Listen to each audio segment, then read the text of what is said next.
Hi, first of all I want to wish you a very Merry Christmas. I hope you're enjoying this wonderful time with your families.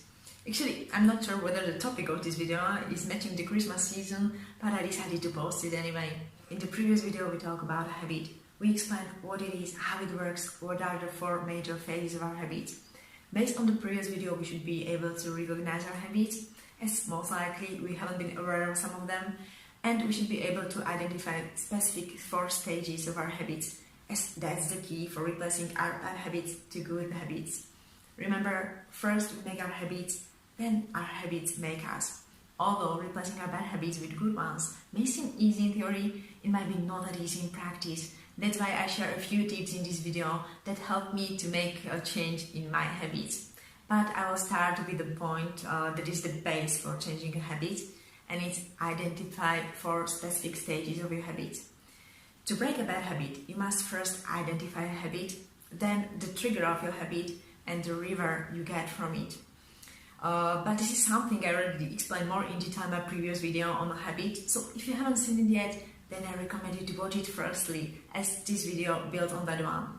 Let's continue with the next tip, and it's find and make an alternative, healthier option easily available. For example, let's say that you eat some cookies every day, usually when you come back home from work. As you want to improve your lifestyle, you decided to reduce sugar consumption, and so you decided to stop eating cookies. Based on your previous analysis of your habit, you already know that the trigger for eating cookies is that you feel tired and hungry after a long day at work, and cookies provide you with a quick energy. You already know that you need to find an alternative, healthier option to respond to this trigger. It's good to have, for example, some fruit, not only easily available but also visible at home. So think about it when deciding where to place a fruit bowl. In this way, fruit naturally becomes a first choice available in response to your hunger. But it's also important to make an unhealthy option unavailable.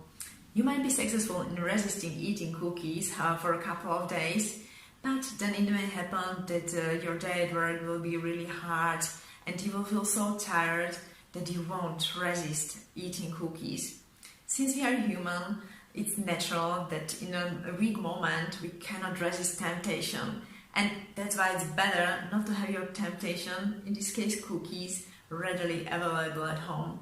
From my experience, this is one of the best pieces of advice I can give you on this topic. My next recommendation is include it into your to-do list.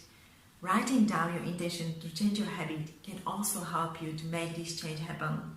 When I want to change some of my habits, I always need to write it down to my daily to-do list, especially in the first weeks, sometimes even months, until a new good habit becomes a natural part of my life.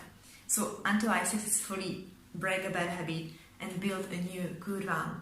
When I just think about something or talk about something, I don't feel to be committed enough to the change until I write it down to my to-do list, because then in fact my intention becomes a specific goal. Another tip from my side is keep the vision of the desired version of yourself. If you decide to do this change, most likely you do it for some reason.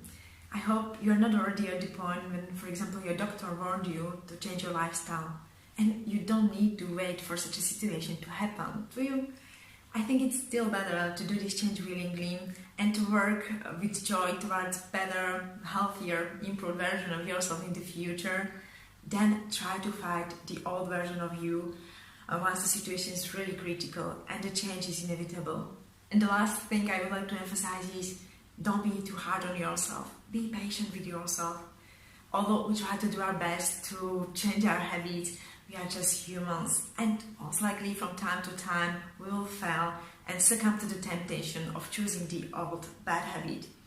Of course, it can happen. It happened also to me, and not just once. However, it's important to know that while it's more or less okay to fail occasionally, we cannot give up on building a new habit. So even if one or few days you fall into the trap and eat cookies, don't give up. Just make sure that next days you again choose fruits instead of cookies. The older you end and the new one soon begins. I think this is a great opportunity to assess where we are now and where we see ourselves at the end of next year. And maybe also thanks to this re-evaluation of ourselves, we realize that it's time to break our bad habits and to build some new good habits that are more in line with our desired versions of ourselves in the future.